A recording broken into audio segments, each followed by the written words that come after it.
Matinding pagragasa ng tubig baha naranasan sa Talisay, Batangas kagabi. Ito'y kasagsagan ng pananalasa ng bagyong Christine. Balikan na natin si Mean Corvera. Mean.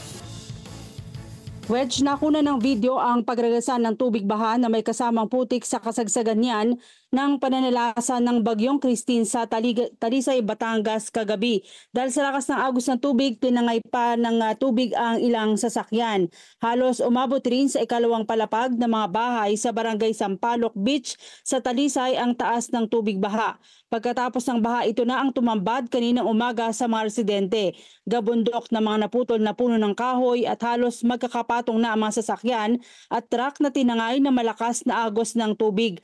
Ang ilang residente tinatangkapang isalba ang isang motorsiklo na ito na lumubog rin sa putik na natabunan sa pagragasa ng baha. May mga bahay rin na natabunan sa kasagsagan ng landslide, pero inaalam pa ang bilang ng mga casualties. Sa ngayon ay nagtutulong-tulong ang mga residente at mga otoridad para alisin ang mga nagkalat na debris para may madaanan patungo sa lugar na napuruhan ng landslide. Gumuho naman ang pader na nagsisilbing proteksyon sa ilang bahay sa barangay Santa Maria sa Talisay, Batangas. Mean Corvera para sa Mata ng Agila, matatag, matapang, matapat.